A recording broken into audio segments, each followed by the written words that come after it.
All right. So yeah, we'll do a presentation. I have 8 people on list. I randomized my list, so I already have an order. But would anyone like to volunteer first?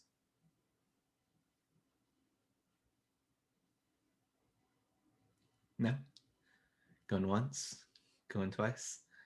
All right, I'm just going off my randomized list. So Eric S., you are up first. You're the lucky one. For the record, I'll be kind of taking notes as you guys are presenting, and I'll kind of go off the project checklist, right? I'm gonna try to stick between 4 to 6 minutes. If you guys get closer to like the 8, 9, 10 minutes, at 10 minutes, I'll have to probably like stop you. I won't really interrupt you unless like I feel like there's some weird technical glitch or whatever. So just kind of do your best and everything. And then Eric and whoever's next, just share your screen and you can start whenever you're ready. Okay. Okay, cool.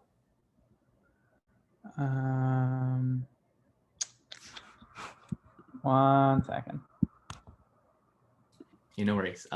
Usually the first time someone's shared, right, it's like, oh wait, how do I make it right?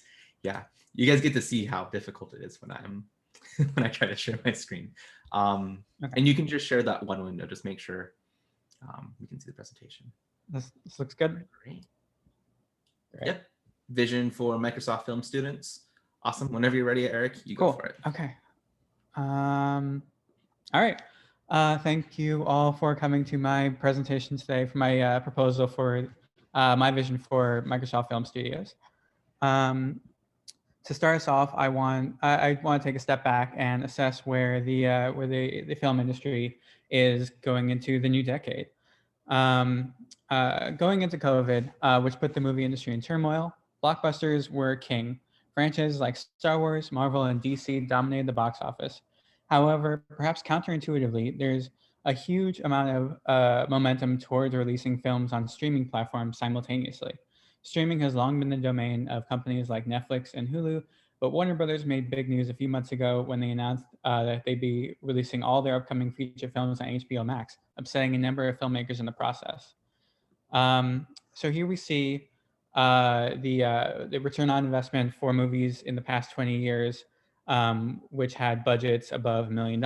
And as you can see, genres, movies with genres like animation, sci-fi, adventure, and fantasy really stand above the others.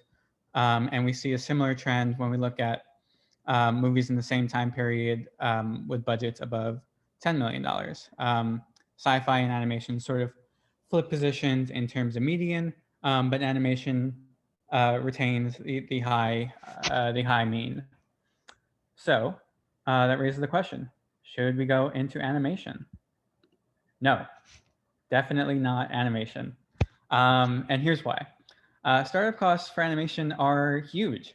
For a high-end movies, they can cost up to $20,000 per minute of film.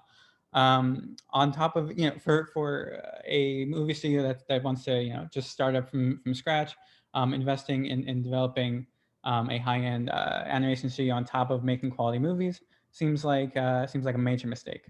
So that is why I propose that we go into science fiction. Sci-fi, created in the 19th century by authors like Mary Shelley and Jules Verne, popularized in the 20th century in pulp magazines, and made profitable in the 21st century by Hollywood. It's what drove the inventors of technological marvels we take for granted today, including our very own Bill Gates. So what better than sci-fi to represent the future of Microsoft Studios? If we look at the most commonly used genre combinations over the past 20 years, the three that stand out are adventure, animation, comedy, action, adventure, sci-fi, and comedy, drama, romance. And if we once again look at the return on investment for those particular combinations, despite the graphs we saw before where it showed animation holding its own, we see that the combination of action, adventure, sci-fi actually both has the highest mean return on investment, as well as head and shoulders above the rest in terms of potential return. It has a much higher um, uh, top top end return. So that is why I believe that in addition to investing in sci-fi films, we should go ahead and, as a company, reach out to a certain film creator named Christopher Nolan. Christopher Nolan specifically because, as I mentioned towards the beginning, with the push towards streaming, especially from Warner Brothers, they've turned off a lot of big filmmakers, and most notably Christopher Nolan, who is looking to for maybe new creative partners. And as we see here, um, among the action adventure sci-fi movies from the past 20 years, almost every single one of them, franchises, licensed movies. You got Marvel, you got Jurassic Park, Transformers. The only filmmaker who's been able to crack the top 20 with that franchise, Inception, Interstellar, both Christopher Nolan movies. So that is why my proposal is for Microsoft Film Studios to move forward by making sci-fi movies and with and to reach out to Christopher Nolan to help bring that to fruition. Thank you.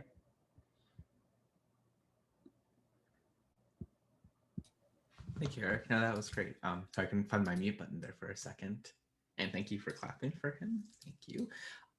Just quick question then, like, and I kind of forgot to mention this, like I might ask you guys questions at the end of this. And just like a quick one. So you kind of talked about like what would do well and stuff. What are some like what explicitly like we want to make sure we don't do? Like we want to make sure we don't lose our money on like some film. And I think you might have touched a little bit, but could you maybe, if you saw something in your project? Sure. I mean, generally from the data, what I found is that we want to stay away from more niche. And I can go back to sharing my screen again to jump back to the graphs. Let me get back on that.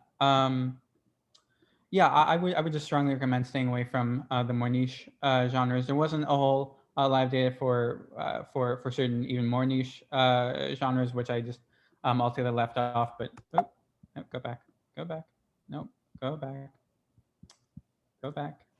There we go. Yeah, just staying away from more niche genres, sports, war movies. A lot of these, I think, uh, the data shows that while they can succeed, while they can succeed, they tend to be more low budget, sort of Oscar bait films in the sense that they're not created to make a lot of return on investment, but rather draw interest from award from the Academy Awards and things like that. So if we're looking for purely for return on investment, we should focus on more broad appeal genres like action adventure. Cool. Thank you. All right, thank you again, Eric. And thank you for going first. I know that can be a little nerve-wracking and stuff, but did a great job. Thank you. All right, so now I got my next person up. First of all, is there any volunteers to go second? I think I'll volunteer and just get it out of the way. Oh, perfect, Sam. You were going to be next anyway, so good job. Weird. Yeah, so yeah, if you want to share your screen, and then when you're ready, we'll say. Oh, this is good. Oh, no, probably not. You can present that way if, yeah, I know we can see both of it, but it's all right. I know this is like a new challenge in itself, just trying to make things work when you're sharing. So if I do this.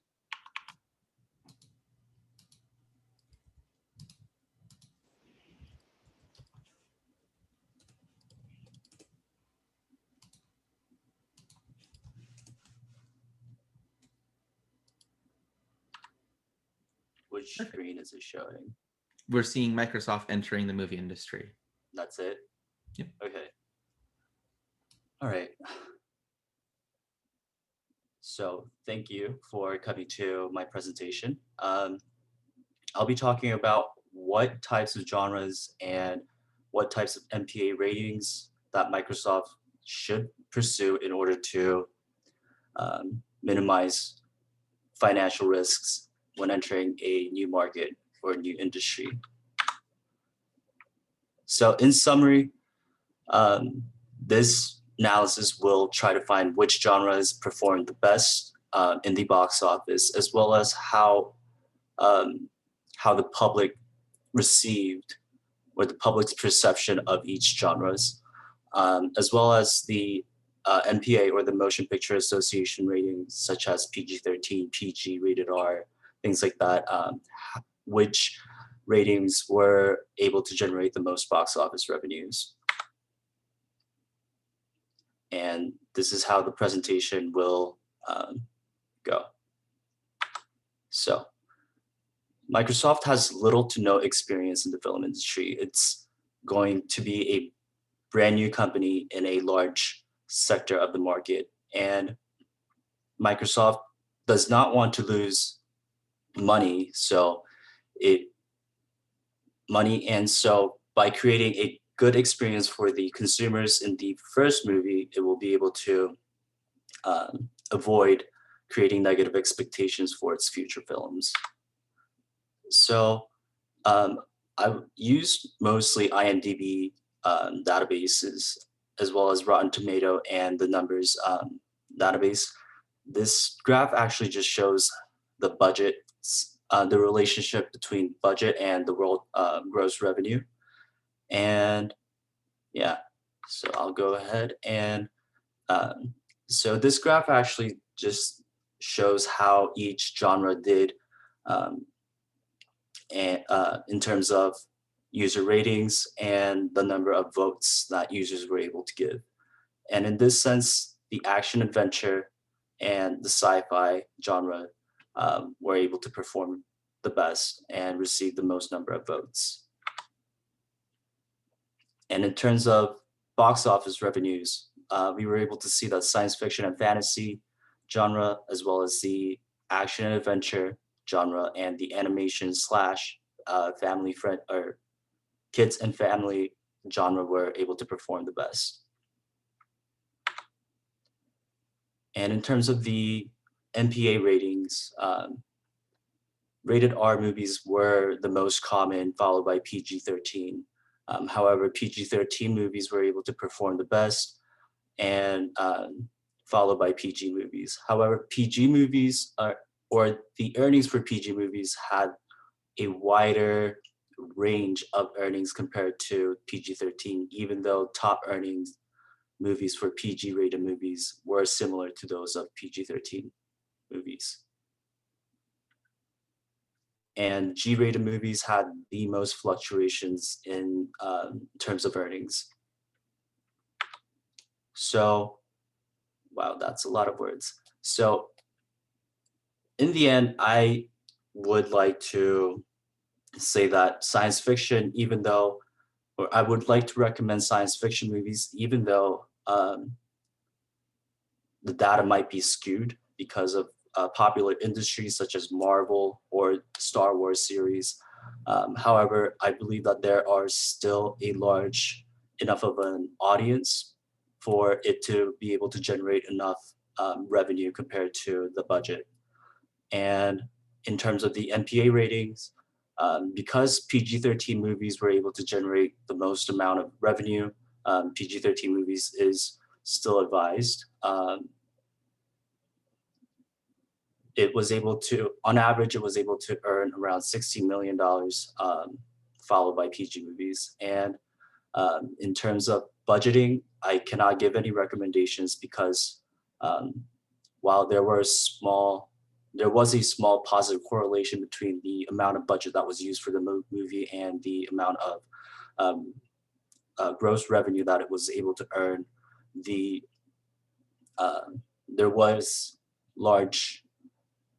There was still a large range of earnings between movies that had similar budgeting. Some movies had around, I think, $6 billion or $2 trillion worth of differences in terms of revenue, even though they had similar budgeting options. And if I was able to collect more data on individual actors, actresses, and or directors, I might be able, or this analysis might have been able to give more comprehensive data in terms of which types of movies were, or which types of actors could help generate more revenue. And also, other than box office revenues, maybe looking at streaming services, amount of streams per movies in streaming services could have been a better indicator of how the movie will perform because of the whole COVID situation. Thank you. Thank you, Sam. Great job. Quick question then. You kind of mentioned in next steps like streaming, like would you potentially something to look into? How would that change? Would that change your recommendations at all, or what things would change if we instead focused more on streaming?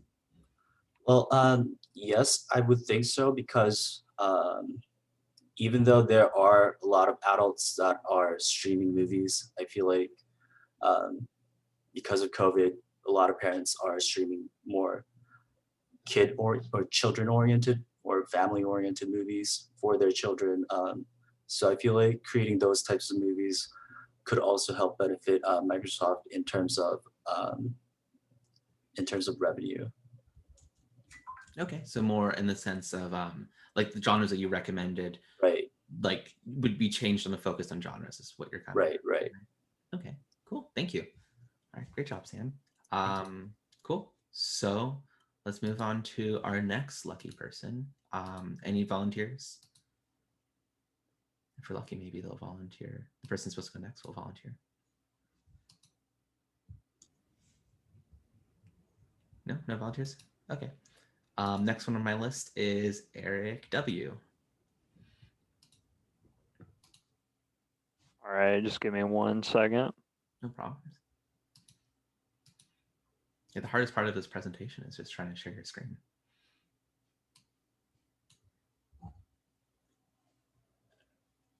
Hold on.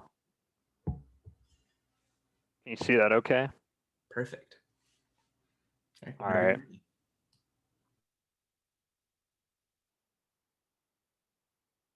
All right.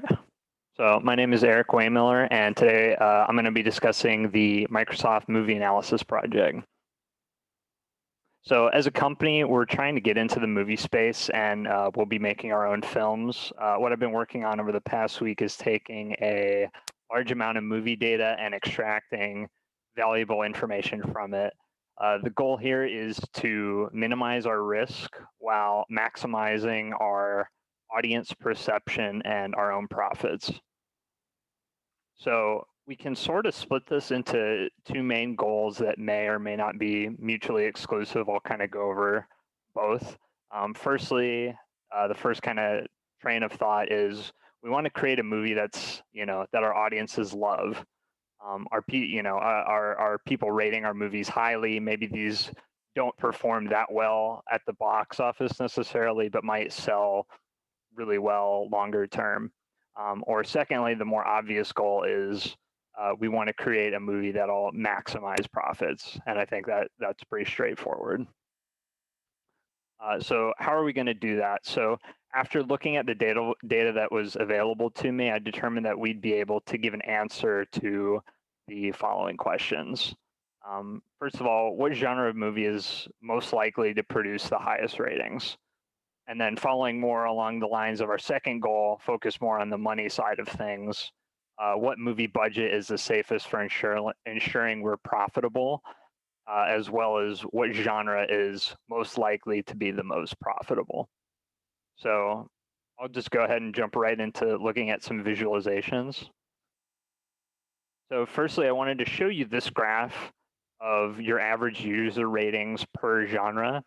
I usually like to look at the upper and lower end for most of these graphs, and this one's no exception. So as you can see, basically, you want to look at kind of the top four here, which is documentaries, music, history, and animation. But another really interesting thing to point out is that we have an obvious last place category that sticks out here in the horror genre for ratings. And so I think we already have kind of a takeaway from that immediately. If our priority is on user ratings, I think it's probably best to avoid making a horror movie. So for now, let's just move on. We can start looking at the profit law. So this is a visualization of the percentage of movies that have a positive net profit. So as you can see on the left side, it's percentage of profitable movies, and I've kind of placed them into these different buckets. You can generally see that you can generally see that you're more likely to be profitable if there's a larger budget, but to a point. So there's it kind of falls off after the $200 million profit range. But I think it's also worth noting that if you're less than $5 million, you're basically at the mercy of a coin flip on whether your movie is going to be profitable or not. So if you look at where I placed the red arrow, that obviously that's our highest chance to be profitable from the movie. So I've kind of broken that into its own separate graph here that I'll show you now. So again, this is the graph for that range. And again, you still see the same trend where, you know, if you're putting more budget into your movie, generally you have a higher percent chance of being profitable, right? But I think there's two kind of columns that kind of jump ahead of that trend. And that's in the $80 million and the $160 million bucket. And in these cases, I think you tend to get a little more bang for your buck. It kind of is ahead of the expected value of the general trend of this graph. So you probably get a little extra comfort knowing that movies in this range tend to be have a higher percentage of being profitable. So that's a good indicator. So for now, let's jump back to looking at genre in terms of profit. So I'll show you this graph. The big question of which genre is going to be the most profitable for us. And for this visualization, I think we get a very clear top three here: animation, adventure, and sci-fi. Again, this is what your typical movie made for this genre is generally going to profit you, as you can see by median profit. I think this is also a really great visualization for pointing out the movies that are not profitable more than half of the time. You can kind of see in the bottom right hand corner the reality, war, and western. These are not making profit more than 50% of the time. So that's another takeaway here. So on this slide, I've kind of summarized all the takeaways. If I were to pick a single genre, I would say animation is the safest if we can afford it.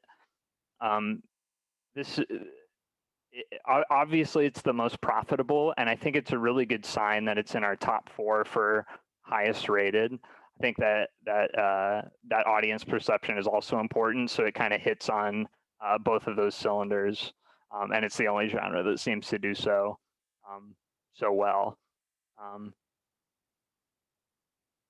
Depending on which animation studios might be available for hire, we may want to look into that $80 million budget range potentially.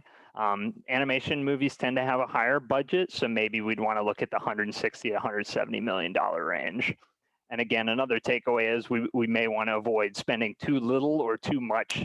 Once you get to that $200 million plus range, it becomes riskier and riskier. And that's all I've got for you today. Thank you for coming to my presentation. Thank you, Eric. That was great. Sorry, just put in a quick note real quick so I don't forget. question then, looks like, just like animation is looking pretty good. And then you talked about, profitability and stuff like that. We're also kind of exploring the idea, just because like putting, like one big movie or even a couple big movies, big budget items can, be a lot, effort to put in towards. We're also playing with the idea with smaller budget movies. Did you explore a little bit like why they would like, would this be an option that we could do, or would this follow anything that you saw in your analysis? Are you asking about smaller budget movies, you Yeah, said? like, is there any benefit to there, or should we just completely avoid it and completely change our game plan based on your analysis? For the most part, most of my analysis kind of focused on and filtered out a lot of the stuff. So I basically had a lot of like minimum ratings.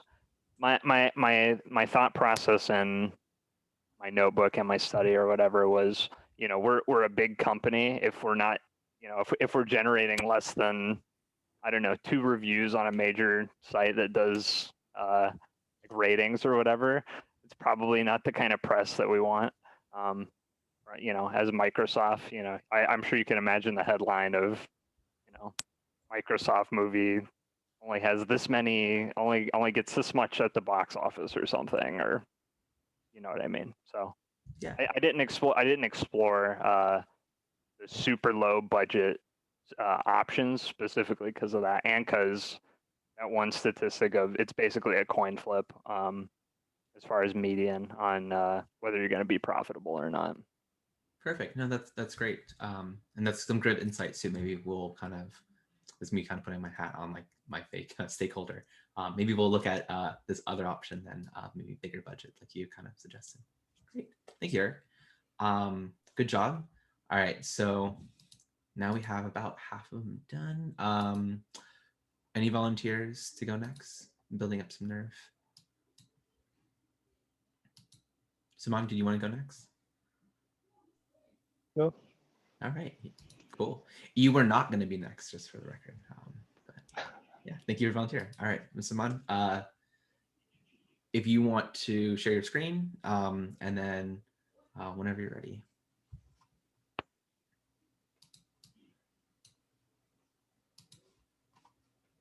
Yeah, you can see my screen. Perfect. Whenever you're ready. All right.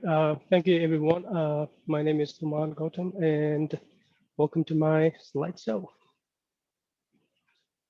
So the general content of this presentation, I'll give you a quick introduction, talk about the business objectives and some the way I did this analysis and final conclusion and recommendation. So I have this chart that I downloaded from the numbers website, and you can see up until 2020, early 2020, the whole trend for movie market was going up, and then we have significant down. But this is just a temporary drop, and we expect that with the development of the vaccines, and that this should go up again, catch the similar trend. So this is something important. So while this builds up, so Microsoft would like to jump into this business and catch up the moment. So the business objective for Microsoft to get into the movie business is basically mostly two points here. One is the return on investment. What kind of movie genre they should invest to get a high profit. And then also a long-term market presence. So those 2 points are the key objectives. And we will evaluate other criteria to meet those. So we gather data from publicly available websites, such as IMDb, TN, TMDb, Boom, and Rotten Tomatoes. And then we prepare the data, did some exploration using the programming tools. So we will evaluate our objectives using some key criteria, which are mostly 3. The high rated genres that have high popularity index, and then finally the most important, the high profitability genre. So we will explore the data within these ranges here. I'll start with the general ratings. We can see that animation genre has the highest rating of all. And top 3 are animation, Western, and drama. But we can also see that there is not much of a huge differences in ratings between individual genres. It's pretty comparable, not a night and day difference. So rating itself is difficult to make any conclusion about market sentiment. What is the current trend in terms of ratings? So we have action, we have comedy that for which the average rating is going up, whereas other genre like animation and then drama are going down, or they're just staying same level. Some genre like this are showing a highest rating, and this could be just this outlier. And later we'll see an example that even though it has a higher rating, but the amount of the movies or number of the movies under this genre are very few. Another index that we can actually incorporate is a popularity index developed by TMDB. It takes into account of several criteria, such as number of votes, views, number of movies that have been mapped as favorite and watch list, and so on. But clearly we can see the action and adventure now gets in the top priority here, while other genres are they sitting about the same level compared against action and adventure. And we saw already earlier that the animation has a higher rating, but here the popularity is actually significantly lower. And the current trend of last 3 years, we see the action genre is actually consistently increasing compared against other. And here, this crime is again another outlier, and all other genres are relatively about the same level. We see also a significant increase in adventure, but we don't have the data for 2019, but this is also something to look at. These two graphs here on the left, I have a total number of movies that being produced under the genre. On the right, I have like how many people will respond to the particular genre.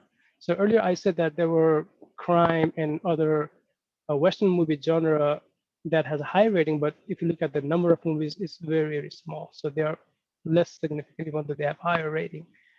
On the here, we see that people like to be more responsive towards action and drama related genres. So it's quite opposite the rating graph itself. So now we go to the most important part, which is the revenue information. And I am comparing here the production costs with the domestic and worldwide growth. And we see the action, adventure, and animation that tops the criteria with huge gross revenue for the for worldwide audiences. We see this large revenue for animation movie. I think this might be related to some of the big blockbuster movie like Avatar, which is huge, highly produced and high written. But if we, I haven't really ruled out that movie for this analysis, but if we rule out that, I think this will probably go down. But in terms of rating and popularity, I think the action and adventure, or mostly action genre, seems to be very consistently, and it's so. And on another point is to look up for the audience, like to focus worldwide rather than domestic, because we see huge difference. And here's a profit, the average profit, and we see the similar trend for this action, adventure, and animation genre. And then and the difference of the domestic and worldwide profit, you see there's a night and day difference. So we should focus on worldwide audience at this point.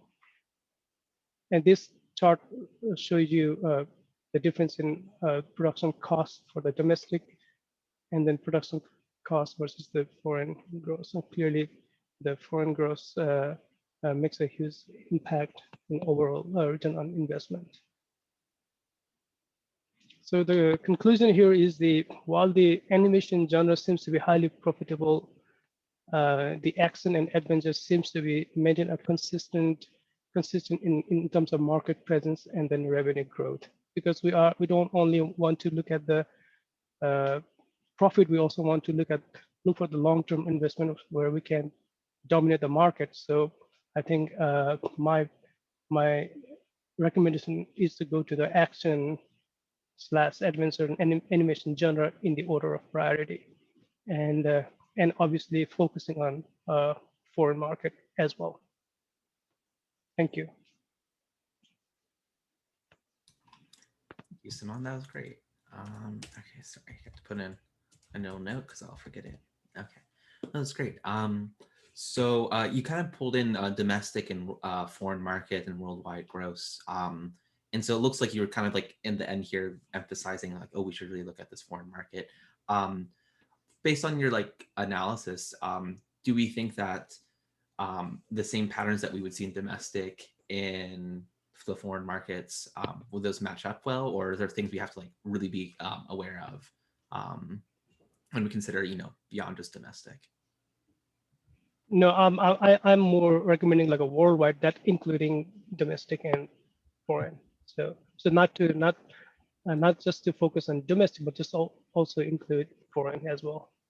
Okay, So and it's more that makes inclusive. sense. Yeah. Sorry, good. I'm just more like, was there something in particular that that we should look out for then? That's like when we're considering like, oh, worldwide, is there anything that we need to like consider that maybe not like if we looked at just worldwide versus just domestic, would some patterns not hold? At least if you found anything in your analysis. Yeah, that's a very good question. Actually, I haven't really like analyzed how individually all those ratings and popularity would work for domestic against foreign, because clearly the most of the ratings and the popularity data comes from domestic data, and so I think we need, it would be helpful to actually acquire the foreign data, because it's less likely like the foreign will have like more response to the survey or something. Okay, cool. Thank you. No, that answers like that's perfectly addressed. If you have mostly domestic stuff to analyze, so maybe that's something we can look at in the future. Mm-hmm. Thank you, Simon. Thank you. Cool. So let's move on to our next person. Anyone's have the nerve to volunteer next? And I only have about 3 more people on my list, so. No? All right, so our next person will be Becky.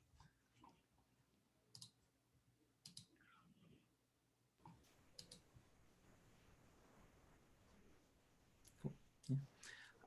Yeah, once you share your screen, and then you can start whenever you're ready.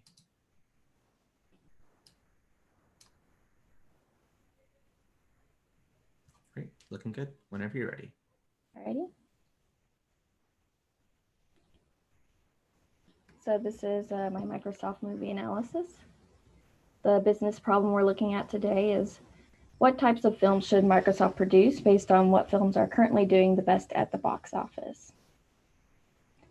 So analysis, what did we examine? We looked at the percent of titles by genre. So looking at what have our competitors been producing, what's the most common type of genre out there, and ratings by genre, how do viewers feel about each genre of movies. And then we also took a look at profit and profit margin by genre, and whether or not ratings and percent of titles are related to profit. So what did we find? We ended up finding that there was no relationship between profit and commonly produced genres, no relationship between profit and viewer rating with the data that we had, but we found that genres with the most global profit were animation, adventure, and sci-fi in that order.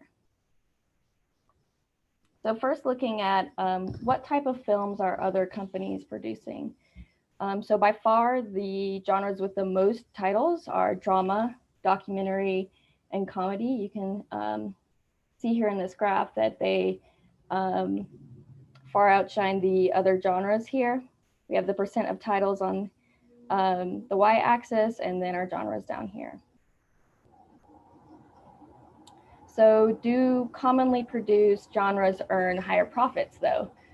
So this graph looks at the profit per genre. And from our last graph, the genres with the most titles were drama, documentary, and comedy. And that does not align with the genres with the most profit. So the genres with the most profit in our graph here are animation, adventure, and sci-fi. So not quite lining up there on the top three. But what about profit margin? So looking at the profit margin, again, we're not really lining up here. The genres with the most titles were drama, documentary, and comedy, and the genres with the most profit margin were mystery, animation, and sci-fi. So what type of films are highly rated by viewers? The genres with the highest ratings that we saw were documentary, game show, and news. And you can see here that there isn't really a wide spread in the ratings. That could be some selection bias. If you've already decided to watch a movie and then can rate it, you probably have a slight preference for that type of genre, which could be resulting in this very narrow spread of the ratings here. So do highly rated genres earn higher profits? So our genres with the highest ratings, again, were documentary, game show, and news. But when we look at our profit per genre, again, it's the animation, adventure, and sci-fi. So those top highest rated genres are not lining up with the highest profit. And again, it also does not line up with the profit margin per genre. We have documentary, game show, and news, and the top profit margin was mystery, animation, and sci-fi. This is just a scatter showing the average rating and the median worldwide profit. And as you can see, there's no real correlation here. So taking a look again at the genres that do have the most profit, which were animation, adventure, and sci-fi, these genres, they really stand out in their profits far beyond the other genres.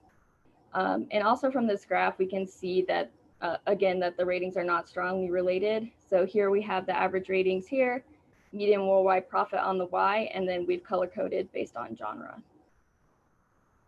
So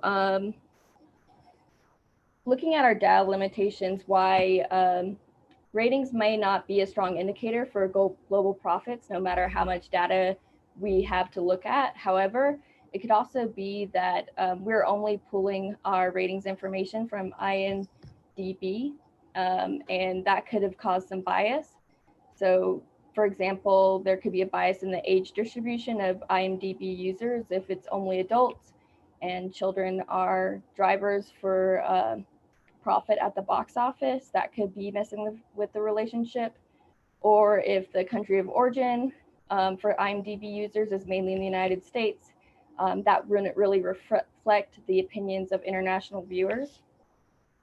Also with our percent of titles, if the country of origin for movie production of the IMDb data is mainly in the United States and not as many international films, that could be affecting that relationship. So going forward, we would want to expand outside of IMDb ratings and titles to see if we can form stronger relationships. But with our current data, according to our current findings, Microsoft should invest in producing an animation film since they have the best success globally. It is a high cost genre, but Microsoft's a big company, so I think they can do it. That's all. Thank you. Thank you, Becky. Great job. So, okay, question then. You kind of pointed out a few things like some limitations in the data. You talk about current findings. This also looks really interesting. If we want to continue this analysis and dig deeper, what would be your next steps in learning more about this and figure things out? Yeah, my next steps would be to try and find more ratings data or more just because we only use the IMDb data for the ratings and the titles, and I think that could have introduced some bias only using one website. So expanding out to getting data from different websites would be great.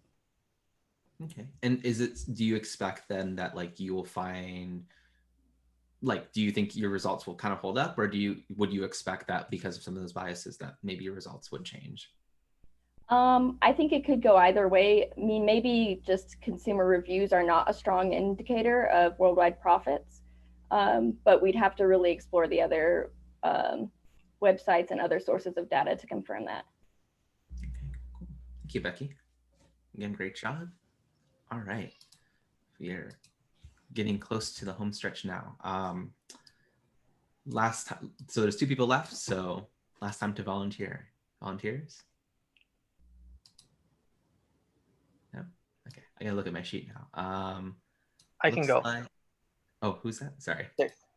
Safe? All right, go ahead, Safe. If you want to share your screen. Oh, I see your hand up now. Okay.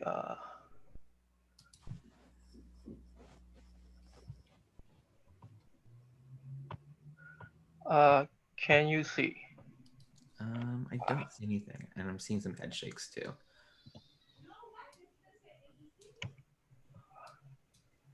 Okay. Okay, cool. We see something now. Okay. And let's see here. Yep, looks good. Whenever you're ready, Safe, you go for it. Hi. So Microsoft has decided that they would like to explore the possibility of starting a movie studio, and I've been tasked with doing some sort of exploratory analysis just to see which direction we can go just to have the best performing movies. So I will start off by just talking about the recommendations that I'm making, and then we'll go through the data. And so some of the things that I found was that it is actually a good idea to allow for higher budgets because the performance does seem to increase as the budget increases. In terms of genre, it would be good to prioritize the genre animated movies, science fiction, and comedy. And in terms of when to release the movies, June, July, November, and December seem to be very good in terms of performance. So this is a basic outline of how I'm going to go about it. First, we're going to discuss the business problem, then my data and methods, my results, and then I'll give you my conclusions. So the business problem here is that we as a company, this is completely new ground for us. So we have to figure out what is important to us. And in general, I would say that the most important thing is money and how much return you are getting for the investment in the budget. And so as part of that, we will look at the film genres that cause a maximal return, and the months when we can get such success. So the data and the methods. So for this analysis, I used financial and genre data. The financial data was from the numbers website, and the genre data came from IMDb. I chose to only use movies above $15 million because for the lower budget movies, there is a problem of perception that even if it breaks even, the the low gross will make a company the size of Microsoft look weaker than it is. I used the data from 2009 to 2018. That way, there could be 10 years. And there was a limitation in the data that we, after May of 2019, we did not have any data. So in order just to get the whole year, we cut it off at the end of 2018. And throughout these years, all the financial data has been adjusted for inflation. And in order to judge performance, we're going to be doing a return on investment, which is the studio revenue, which would be the part of the gross that we as Microsoft would take in, minus the budget, divided by the budget. This is a common formula for return on investment. So the results. Now here we talk about the relationship between the return on investment and the budget. This is a linear regression model. There are multiple data points, but essentially what it's showing is that as the budget increases, you do tend to see a higher return on investment. But as you see with the really high budgets, the chances of the value coming much lower than expected or much higher than expected, those increase. So generally between 100 and 150 million dollars, we can be more sure about what kind of return we're getting. And next, we went through the returns by month.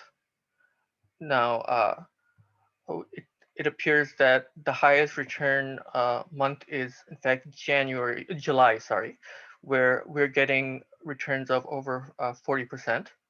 And then other successful months are June, November, and December, which are all above 20%, with November also being above 30%.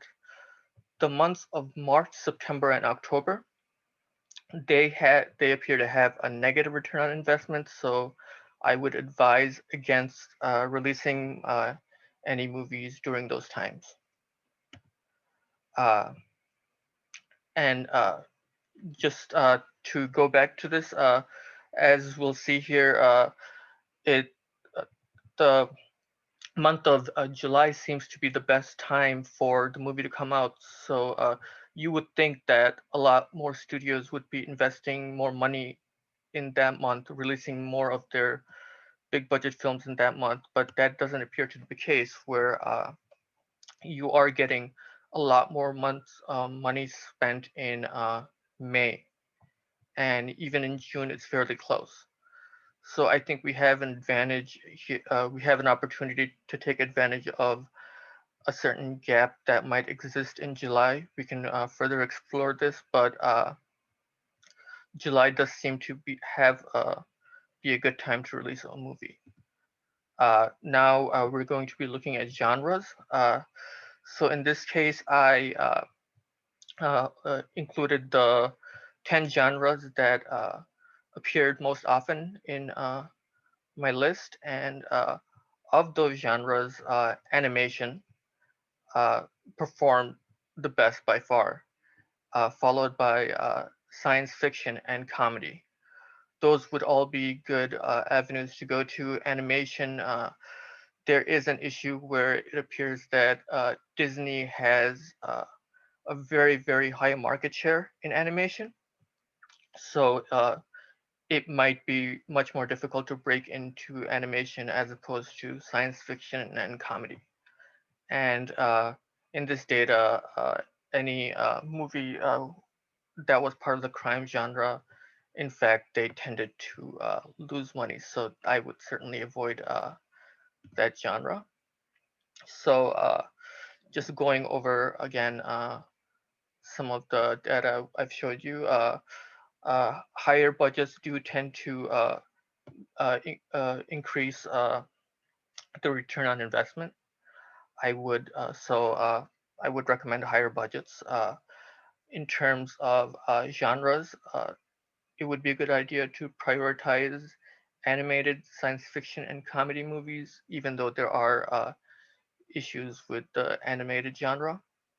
The best times to release the films would be in June, July, November, or December. July being the best time in order to get the high return on investment. And so when this is done, all this analysis needs to continue because we were fairly limited in our data. So another thing we can do is analyze performance within budget ranges where we can see how certain genres might perform better or worse depending on how much money is spent in the movie. We can explore genres patterns by season, whereas you might expect certain movies like say holiday movies to expect to show up more around December when it's Christmas time, or perhaps horror movies in October. And then one major limitation, especially at this time, is that movie streaming is becoming very important, and we just don't have internal data because Netflix and Amazon, the two biggest streaming services, they do not share their internal revenue data. So we have no idea how much money they're making. But one thing that we can use to get more data is to look at how much movies are being sold to subscription services, as well as how much money we're getting on video on demand and through video sales for home viewing. So yeah, thank you for listening to me, and I hope you have a great day. Thank you, Saif. That was great. A good job. Sorry, I'm thrown off because I was going to ask you a question along streaming, but then that was like the last thing you went over, and I'm like, oh, that actually kind of addressed some of it. But maybe it's good just to kind of continue on that. You've kind of talked about like, you know, some challenges with like if we were to focus more on the streaming aspect, and like you talked about like maybe what data you could get. But maybe you can go a little bit in speculative based on like what you're seeing already. Would you expect like some of the patterns and recommendations that you've found in this data set, like would that change if we instead try to focus on streaming, and would it be a drastic change, or do you think it'd follow pretty close to Based on my guess, I would say that certain genres would do better in streaming than they would in the theaters. Like say action or sci-fi, where seeing something on a big screen would make a huge difference. Whereas if you're watching it at home, especially if there are kids around, then more kid-friendly things would do better. And another advantage of streaming is that because we would essentially keep our internal data, we would be able to play around with movies with lower budgets, just so we can get more views, but there would be no damage to our prestige in case the performance was not as good. Cool, thank you. I know it's kind of tough to speculate when you don't have that information necessarily, but that was great. Thank you, Saif. Cool. All right, so we'll move on to our last person, which I have here as Chuck. So Chuck, if you want to grab the screen and share, and then we'll get started. Yeah.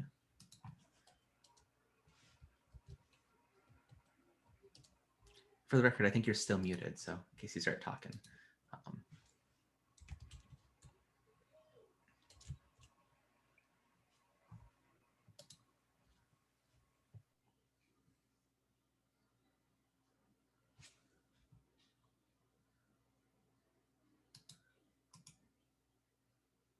Let's see here.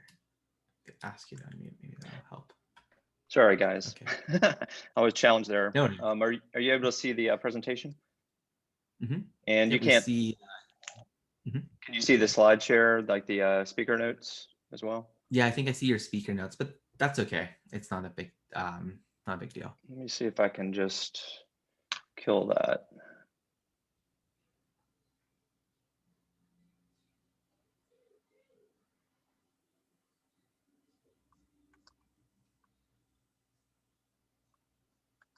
Better. Now is it a full screen? Yep, we can see just the movie industry entrance analysis. Okay, thank you. Sorry for the delay there. Thank you, Victor, and the rest of you at Microsoft for having me today. We have a very short time, so I'm going to move very quickly, 5-6 minutes through these recommendations, and then we'll hold all the questions for the end. But Microsoft has chosen to go into the movie business, has already decided to start a studio, and we're going to look at how to get into that business based on some analytics. So from an outline perspective, we'll just recap the objective, go through a little data and methods, go through 3 proposals that I have, and then talk about next steps. So the basic question is which type of movies to target.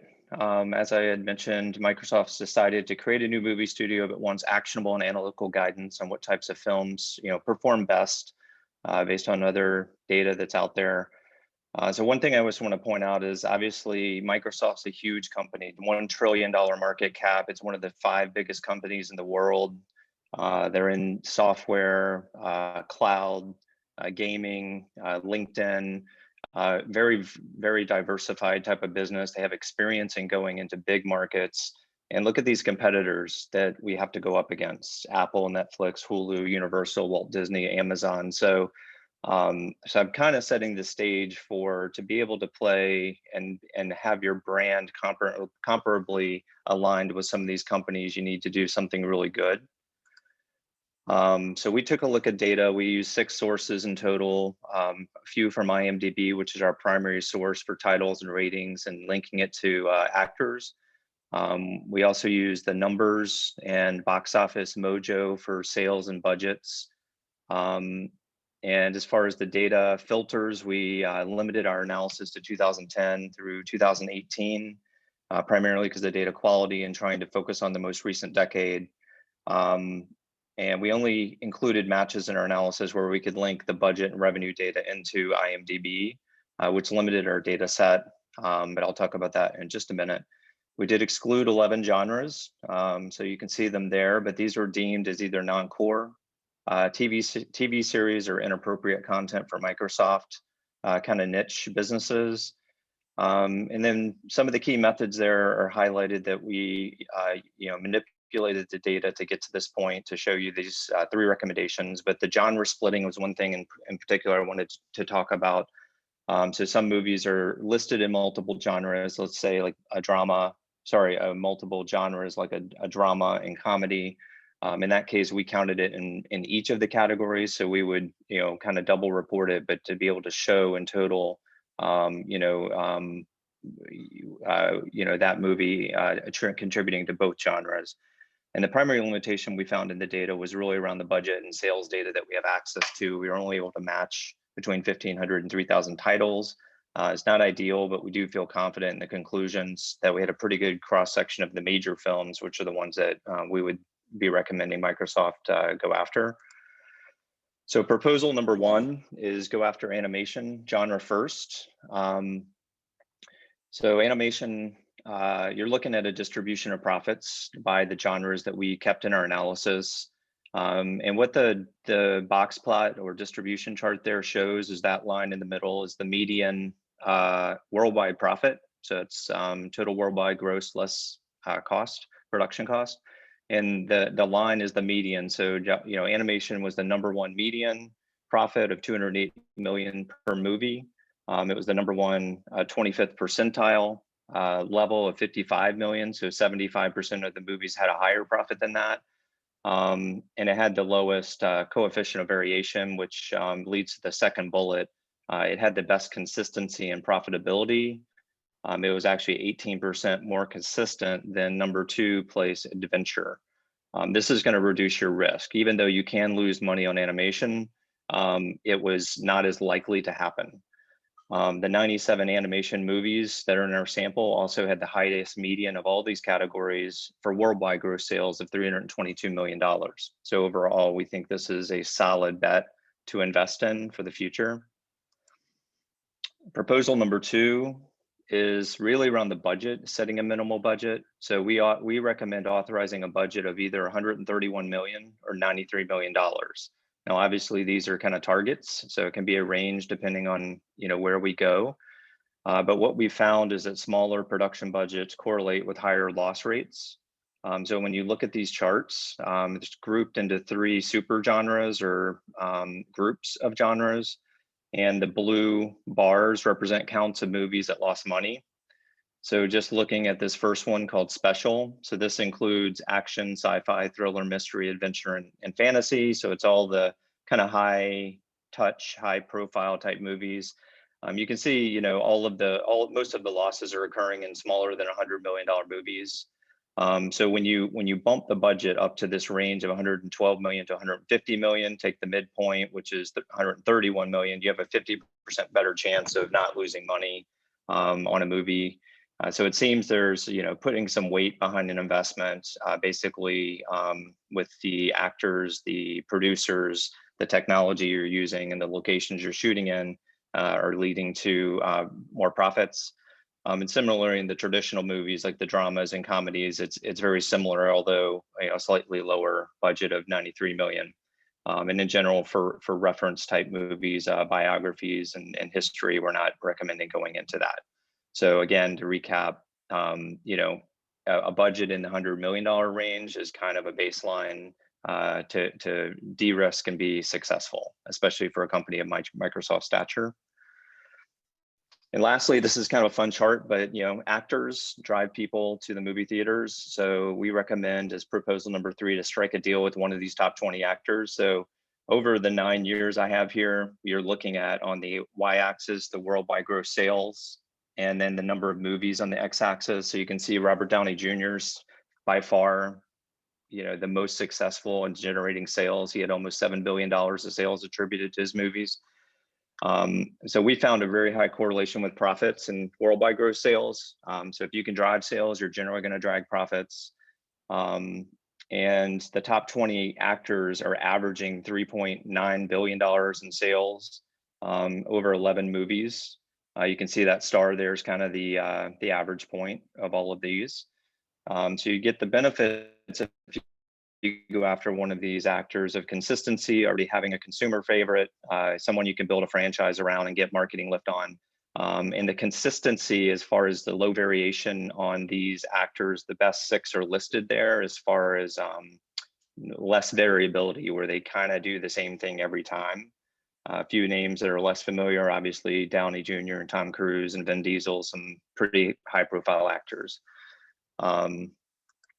So in conclusion, the recommendations that I had were, you know, animation first, proposal number 2, you know, looking at a larger budget, and then number 3, striking a deal with one of those top 20 actors, depending on availability, with the assumption that Microsoft's going to move in a portfolio manner, attack multiple movies at once, similar to what Apple's doing, and, you know, multi-billion-dollar investment, what Netflix is doing, and Amazon.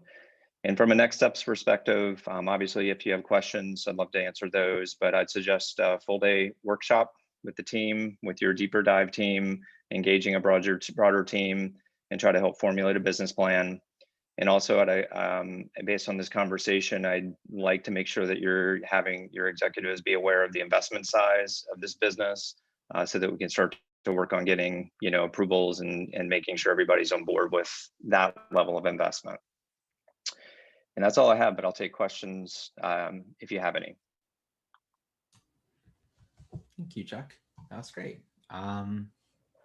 Cool. So question, this is kind of repeated question a few times, that's okay.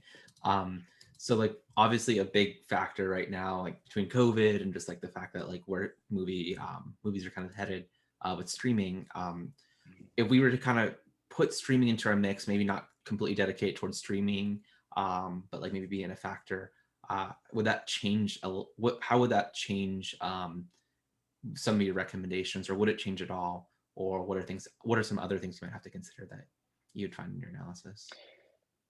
Yeah, I think getting some access to, you know, trying to estimate or get some kind of inference on you know, streaming content platforms. I mean, obviously there's some level of that through Netflix and AWS, just knowing the level of activity that's happening there. We might not be able to link it to Tidal, but we can probably come up with something. In general, though, I don't think there's a huge shift to me. If you're going to do traditional full-length movies that are 90 to 100 minutes long in these genres, already that's happening today. I mean, I bought new movies on multiple of I think I have 5 of these streaming platforms, and they're releasing new full-length movies. All of them are right now straight to consumer. They're traditional dramas, they're comedies, they're sci-fi movies like Mandalorian, some of the shorter ones though. So, I think using historical data on movies at the box office is going to transfer pretty well to movies on streaming platforms. I mean, you do have a different consumption pattern, but in general, I think my guess would be that it's not going to move the needle too much in the conclusions. Cool. All right. Thank you, Jack. Yep. Yeah, so that is everyone that I have on my list. Unless there's someone, did I miss anyone that wanted to present today? I didn't have you down. Cool, that's good news. So everyone else, who didn't present today. Well, first of all, let me say thank you everyone who did present today. I know that can be a little nerve-wracking and stuff like that, but also I think it's a good experience too. And it's also helpful for the whole cohort to kind of see a little bit, even if you are currently still working on your presentation, or maybe you did do your presentation today and you saw someone do something like, oh, like that was really cool, or like, oh, that was a really great point. You kind of got a little exposure, a little bit what's going on. And this is our first project too. So there's always going to be like ways you could we'll tweak and stuff like that and see what goes well. But yeah, thank you for everyone sharing this. So for the record, right, when we go through your one-on-one assessment, which people are signing up for or have signed up already, I'll give you more direct feedback from the notes I've taken and kind of take some notes as we're going through. So just kind of be aware of that. That's here, but some overall thoughts that I think I would be kind of nice to share a little bit, things I noticed overall, or things, I know from the past, maybe not necessarily people who presented today, but things I have known, is timing. I think for the most part, people were pretty good at timing. No one was over 10 minutes, which is always a good thing. And usually that helps. I think the biggest thing, timing is just mostly practice. Like you just practice a couple times with your presentation and you get a pretty quick gauge of oh, this is too much or this is too little. Generally, people tend to go more on the longer side because you guys have been working really hard for this past, week and a half doing this analysis. So there's a whole lot of stuff you can find. One thing I wanted to say is the questions that I brought up, I try to come up with them on the fly and try not to also repeat too many of the same questions over and over again. I think overall, everyone did a really good job presenting it. Sometimes I throw you guys a little curveballs, just kind of sometimes a stakeholder might say, well, that's great, but what about this, and having to address that where maybe you didn't really talk about in your analysis, which is, that's just sometimes reality. I think everyone did a really great job addressing that. Some things to kind of consider on your presentations, and this goes for everyone, right, is really think about how much content you're kind of giving back to the stakeholders during your presentation. A lot of times what, the biggest things I see are too much information per slide, where the information's not bad or anything, but maybe they could be kind of cut up a little bit into different sections. That's something that, I think that can always be kind of fine-tuned and stuff. The extreme of this is literally just a picture, right? And no words and you're talking over it, which I don't think that's a necessary thing or even a good thing for your presentations. But one thing I will say is as you guys are getting better and better with visualizations, is think about how you want to adjust the visualization to better format, to fit your stakeholders. Figure out what things are relevant, what things might not be relevant. Sometimes you have to be careful about what you present to a stakeholder, because sometimes the stakeholder will remember the wrong thing or remember a thing that you're pointing out, but it's not the thing you want them to remember.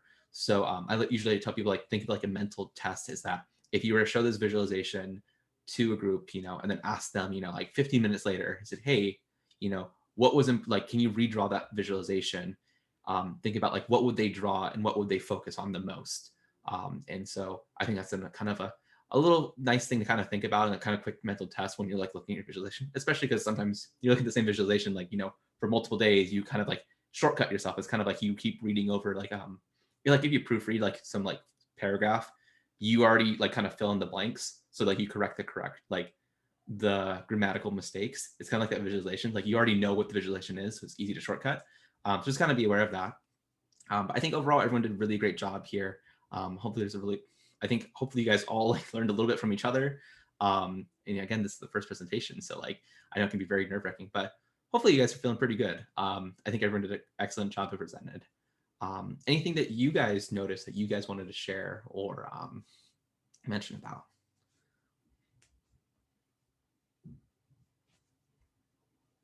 I really liked the presentations when they were looking at which budget gave the most return. I saw a couple people did that where they were like bracketing the budgets and showing like how much money you would actually get back. Yeah, I think that's a good one. I think that's definitely when you look at, like, I've seen this project a few times now, right? But one of the things is like you notice like, oh, having a bigger budget does tend towards more profitability, at least, and more likely of success. So that's something that, like, I don't know, maybe I don't think like I would have guessed that immediately, because I don't know. I would just think, oh, bigger movies just more like there's just a bigger chance of failing. Like, oh, it seemed the opposite, where if you can afford it, like, hey, you can get this huge amount in there. One thing, I don't think anyone addressed it here, but I have seen in the past. I've seen people go the opposite direction, where they say going lower budget movies and stuff like this. And the reason why they might go lower budget is what they saw in their pattern, specifically horror movies, which I thought was really interesting. A few students have done this in the past, not anyone I saw here today. But this is how you can read the data differently, is they saw the horror movies, like, well, the horror movies are really, really cheap to do, but the return on investment is like really easy. And like a lot of them are like average rating. Like there's some really bad horror movies and some really bad like flops of horror movies. But when they looked at at least some of these students who looked at it, they found that like, hey, there's a good chunk of these that do really well and they're not expensive to make. These might be something if you're trying to look more like, hey, let me just try to make, really high return on investment. Of course, you have to determine like, would that be something that this theoretical, we say Microsoft, but like, this company that's like, oh, like they're trying to get into the movie business. Maybe they already have a name for themselves. Maybe, going smaller budget is not the right way, even if it's going to be like, oh, it makes a quick return, but maybe they're not rated as high. It's something you have to consider. And I think a lot of people did a good job really thinking about like, not just saying, hey, what is the most profitable one, but also like, how does it relate to this company, Microsoft, going into this business? Like they might have certain goals. And I think a couple people have already said was, what was I can't remember who it was or what the exact phrasing was, but basically it's like, oh, like if they don't have a huge return, like it might not be deemed as like as a good movie, because like, oh, Microsoft made a movie that only returned, like 5 million. You're like, oh, like this is a flop, from people's eyes or whatever. So it's good that you guys are considering even beyond just like the direct data itself and kind of considering what the stakeholders' needs are. Yeah. I actually really liked Eric Stone's approach with the director. One of the things I've been trying to do unsuccessfully is filter out results based on the IP, meaning say Marvel IP or Disney, or not Disney IP, but like the Marvel IP or the Star Wars IP or the DC Comics IP, how much those IPs aren't available to make movies for Microsoft. You can't make Marvel movies, you can't make DC movies. So I liked his approach of using the director, just the barrier to entry. When you take out Avengers and Justice League and all the Star Wars, the movies start to look a little different in certain spaces. So his approach for, in Microsoft's, Disney's not selling Marvel IP to Microsoft anytime soon. So, his approach on director was really neat. So I like that. Yeah. And I like that, like the context. Like, I think that's a big one. I don't think anyone, like, I mean, Eric had like with the directors, but it is something that I think sometimes we forget too. It's like, you might see this huge, like, like profits on average for, let's just say, like action movie or like, act movies, which are basically like, oh, if you look at them, maybe they're all Marvel movies. And they're like, oh, like, well, it really is not really action movies. Maybe it's just Marvel movies, right? I'm not saying this is actual data, but like, it's like, oh, like we should consider that out. Like, oh, it might change the picture. And this is actually a really great way to kind of like segue as we go into phase 2, is that, most people use some kind of form of average, maybe a couple medians, but we can see how average can get really strongly affected by, these big outliers. And sometimes when you're analysis, you're like, oh, this looks, like I'm seeing the average looks like this way. And you look a little closer, like, wait a second, like there's some really big players that are pulling this way that are just like not going to be typical of like, let's say, Microsoft going to the film industry. So again, there are so many rabbit holes you can go into on this project. And you saw already, like, we're going to look in the future of like future projects where we have many, many features, many, many columns. If you think about this, for most people's data sets, there was something like release date, the movie name itself, the genre, and some like maybe 3 columns for like finances and stuff like that. That's kind of like generally what most people like look at. And you think about that's not that many features. There's a lot of times in data science where we have many features, and you can imagine how many rabbit holes you can kind of go down. But I think you guys did a great job here. Cool. All right. Well, cool. Well, this actually worked out pretty well. It's what, 4 p.m. Eastern time. So that's actually pretty close to like what our normal study group would be at. So hopefully you guys found that useful. What do we think about this? Just like thumbs up, you know, how we're like feeling good, like sideways, thumbs down for people who presented, people who didn't present. Did we like this overall?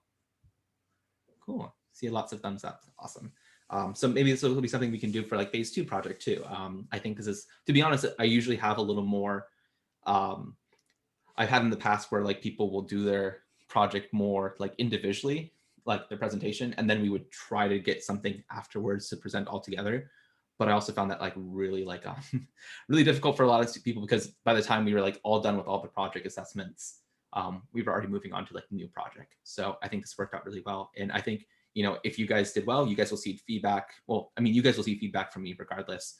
And, you know, I'll say things that you can improve, things you did well on.